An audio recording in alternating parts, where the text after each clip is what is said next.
You have to help me. Ugh, I can't stay like this. Oh, thank the gods. I'll, wait here and hope nobody comes by to talk.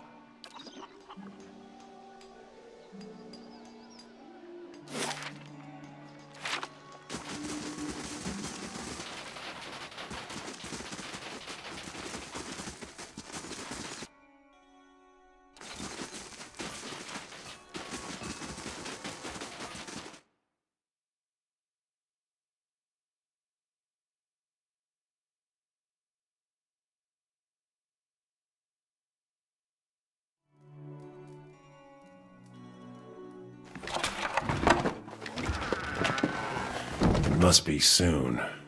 2 days, no more. I'll have it in no time. The work of a moment.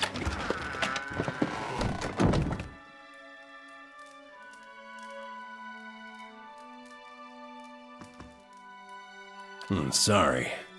Didn't hear you come in. My ears aren't what they used to be. I'm Thiersch. I've lived here long enough that Kith have started calling me the Old Hunter. And that's about all I can say for myself. Wasn't the ogres, I can tell you that.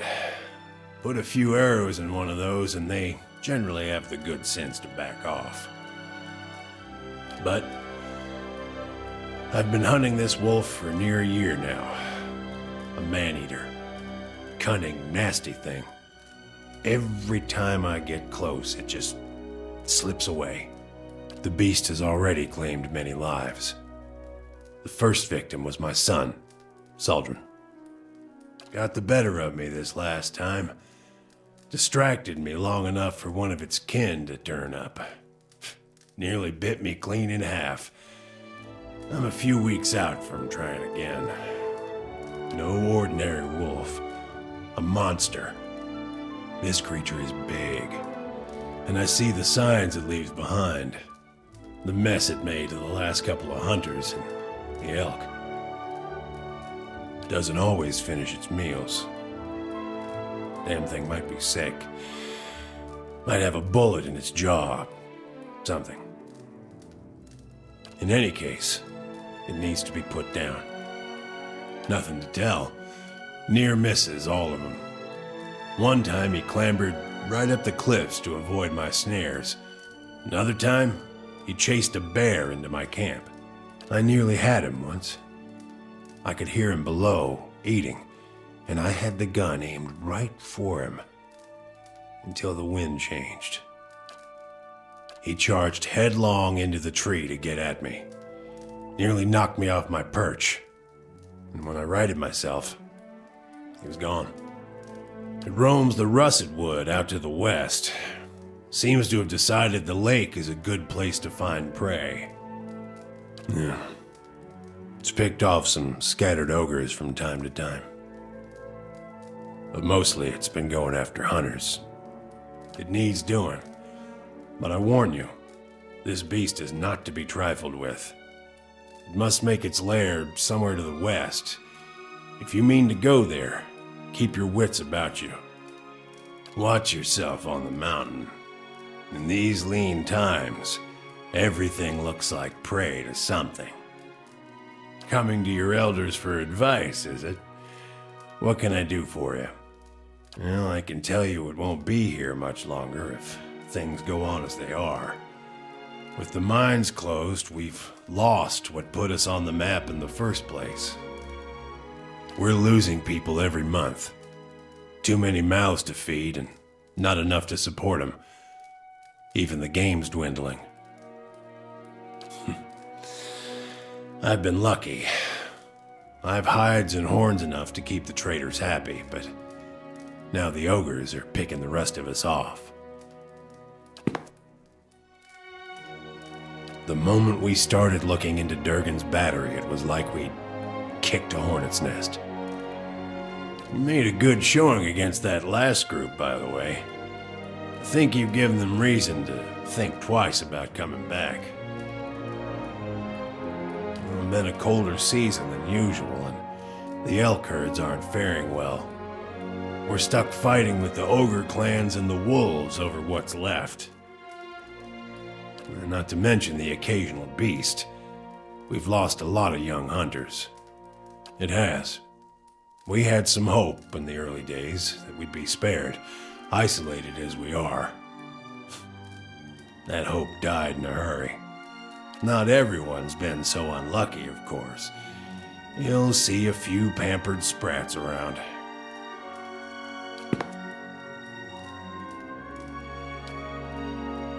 Long hours checking snares and waiting out elk, mostly. Used to hunt some of the big ones. Bear, stelgare. But up here, it comes down to necessity. Which means keeping Stalwart fed, or else keeping it safe. Thing is, the last hunt didn't go so well, as you can see.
It's working! Yes! I can't believe it! It's really... Oh. My ore locating divination tool. Well, that's what it will be. I have to calibrate it. Right now it seems to think you're a copper deposit. My Animancer contacts did suggest that a particular strong soul essence might interfere. I'm more interested in minerals in any case. I suppose that's possible. It's not exactly what I'm looking for, unfortunately. I'm trying to recreate the instruments that first led the Pargrin dwarves to this mountain. This is my latest prototype. Centuries ago, dwarves carrying tools just like this one followed their readings to what is now the battery. If I can recreate their work, then I may be able to find ore deposits elsewhere. I was hoping to test it, but my arrival was delayed by word of the ogre attack. I haven't been able to find anyone to venture up the mountain since. Really? That'd be wonderful. I just have to adjust the device, you see. It should point you toward metal deposits. We already know the battery rests on some rich veins, but I was hoping to get a reading of the surrounding mountainside. If you can follow the readings to ore and bring back a sample, I can use it to refine the device. Thanks ever so much for this. I hope you've had some luck, and do take care with that device. It has a few rather delicate components.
Huh, that's what I get for asking directions in the middle of nowhere. Say, I don't suppose you've seen any mysterious old buildings in the mountains lately, have you? No, but I've heard that name a lot around here. I'm looking for the Abbey of the Fallen Moon. It's an obscure temple dedicated to Andra. I'm a gift bearer. My job is to gather tokens of things people want forgotten and surrender them to the Lady of Lament. Best place to do that is the Abbey of the Fallen Moon. Well, you throw some things into the sea and maybe they wash up on shore one day. But you want something really good and forgotten, you take it to the Abbey. Anything that represents a moment or a memory someone wishes to leave behind. Well, love notes, awkward family heirlooms, bad poetry, the kinds of things you want to forget. The Abbey's all about forgetting. Wouldn't be much forgetting if I told you about it, would there? I might be here a while. Half the villagers have never heard of the Abbey, and the ones that have, no one knows where it is. So I'm trying to think of this as an extended holiday, in a remote mining village that smells like fish. You won't regret it. I've got a lovely singing voice. And the company's welcome.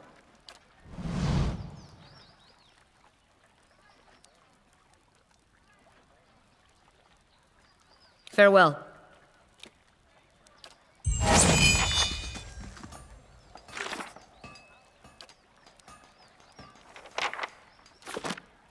Tell me!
Lead the way.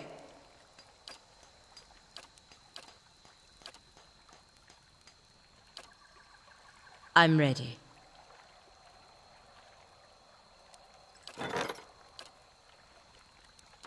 Good.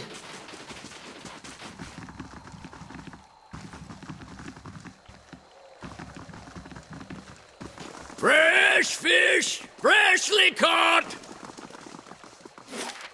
Fresh fish! Freshly caught!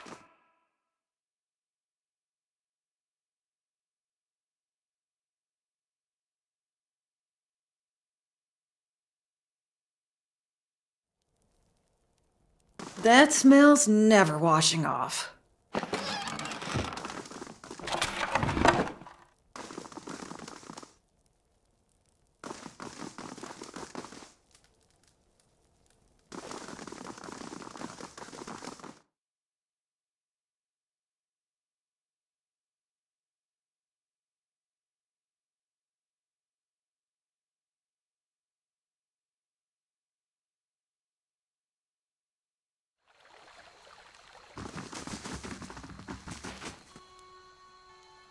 Effigy's eyes! It looks at me! Ah!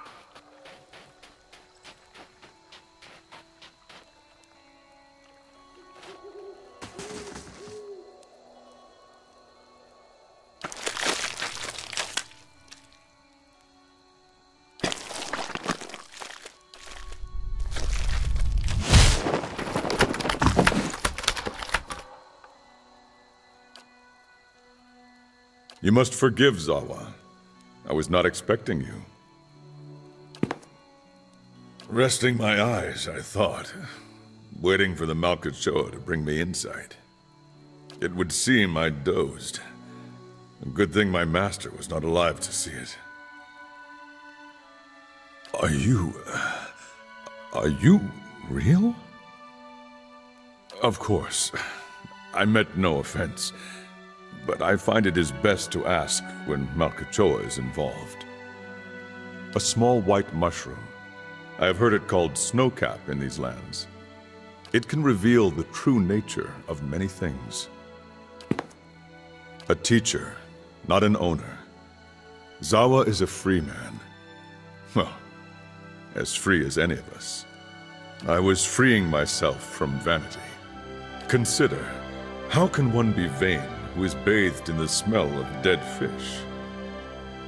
I had the idea when I passed this way earlier. I am pleased with the results so far. Yes, quite pleased. From battle, yes. I left them upon my enemies. These were struck against fear. These against pleasure. These against hatred, those down there against greed and doubt. And these were for vanity. I cannot take credit for all of them, but I did most of the good ones. I put them there in battle to remind myself what is real and what is not. Our worst enemies are inventions of the mind, pleasure, fear.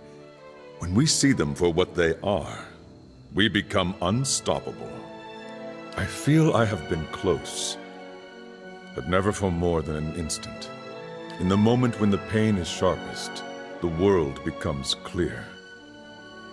In that moment, I am a match for anyone. Of course, I am fortunate to have suffered so much. If I did not suffer, I would not aspire to free myself from it. I would wander from one unfulfilling goal to the next. More wealth, a better station. My soul would wither. But to search for a place beyond suffering's reach is to nurture the soul, to harden it against the elements. Suffering is the greatest gift the gods have given us, their most beautiful, perfect creation. It is the hand that turns the wheel. Gods know. What a way to travel the world.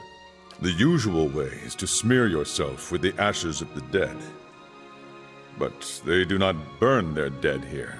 so I have to make do with what the land provides. The cold seems to conquer the smell. Even now, the scent hides itself. Disappointing. I was visiting a monastery not far from here. I found it empty, but I met a messenger as I left. He carried a call for aid. Seeing that he would find no monks at the monastery, I chose to go in their place. Zawa is no longer young, but in combat he is still the greatest of the Takan people. It seemed only right that he should go. I would not say I am hired. I seek no wage, and I promise no result. I have chosen a path, and my spoils come from walking it. And this fortress, this Durgan's battery, its people are gone. Zawa would know why. If one wishes to swim, it is no time to argue with the current. We are here together in this moment because a perfect force has willed it. Who is Zawa to argue? I will walk with you so long as the gods wish it so.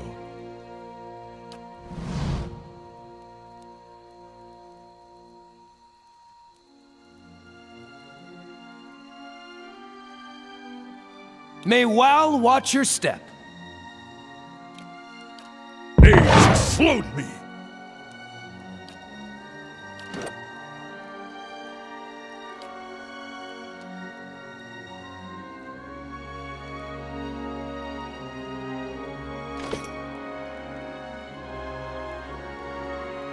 Zawa is ready.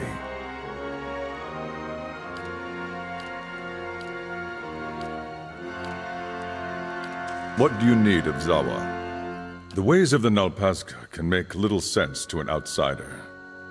We are the warriors of the Takan. Nobles, peasants, it does not matter. We are souls caged in flesh, nothing more. But it is one thing to say it, another to know it. So we train until we know it, or until we meet our ends. I give this answer because it is what you wanted, but the Nalpazka would say different. They would say that we are nothing at all. Perfection. Look around you. The world is perfect. Every being, every moment, every death. Rarely do we see this. We stumble through life, lost in distractions. Every practice of the Nalpazka is a reminder to stop stumbling, to know the perfection. You think the world imperfect? Most would agree. Most would say the world is imperfect because we suffer.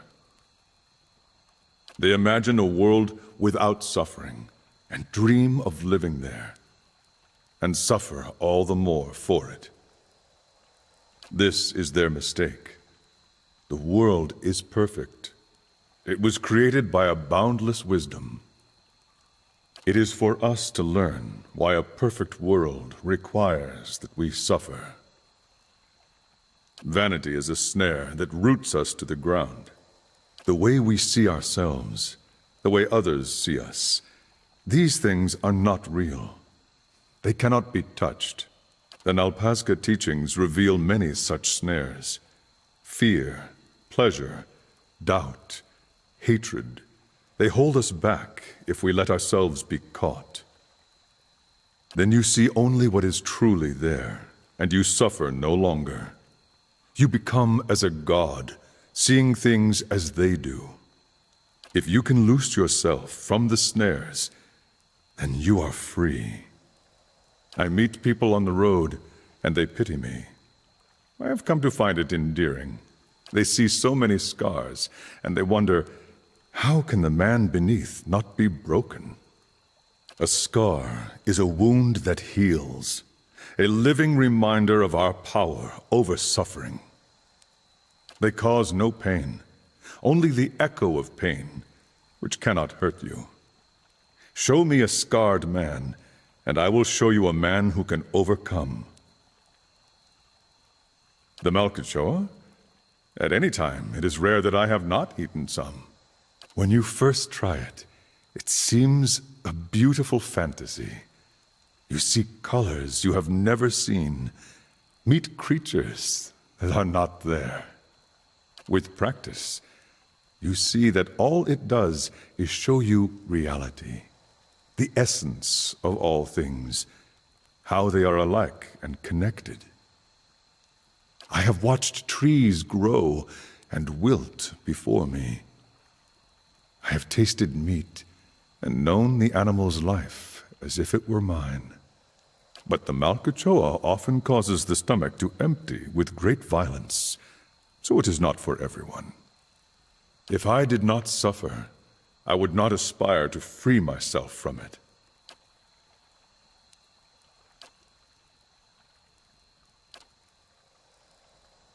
I would gladly cast light upon them. You would ask much of one who knows little.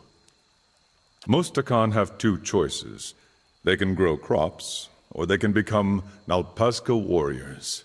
I was the youngest of 5, a dreamer. The Nalpazka were always in my thoughts. They did not feel the same about me. 3 times I tried to join their ranks. 3 times I was refused. All that time spent dreaming, and I had not thought to prepare.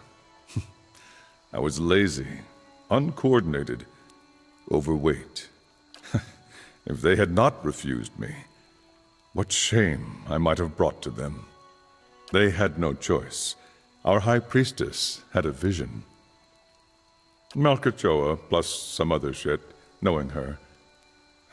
No one put on a better ceremony than she did. She saw me as chieftain, leading a host of Nalpazka warriors to victory over our enemies, the Kechmatl. Our last chieftain had died over the winter. A new one had not yet arisen from the Nalpazka. So the timing was right. The next day they brought me before Ishipilo, the great master of the Nalpazka, and I became his pupil. I still trained with the other instructors, sparred and meditated with my Nalpazka brothers and sisters. I learned from all of them. But learning from Ishipilo was a chieftain's privilege. He knew the secrets that could grant mastery over reality, invincibility in combat.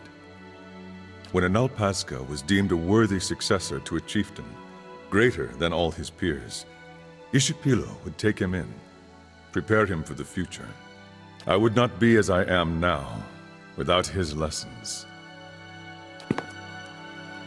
Not all of them. A story for another time, perhaps. One thing he did teach me was that the more you talk, the less you hear. And the less you hear, the less you have that is worth saying. Ishipilo is vast. Outsiders think of it as one land and its people as one people. But if you walk across it, you see that there are many Ishimitos. The Ishimital that the Khan know is rich in soil and water. The crops seem to grow in front of you. We build our homes along the Aki River, and it is good to us. Though every so often it floods, so that the Khan do not forget their suffering. It would not be the rainy season without my neighbor Esley swimming after his escaped goats and nearly drowning. But home is an idea, no more real than justice or honor. My home is here now, wherever I stand. I hope to share knowledge with the monks of the Thousand Dreams. Their monastery lies east of here. They are said to be seekers of greater truth, like the Nalpazka. But if they still exist, I did not find them there. I'm ready.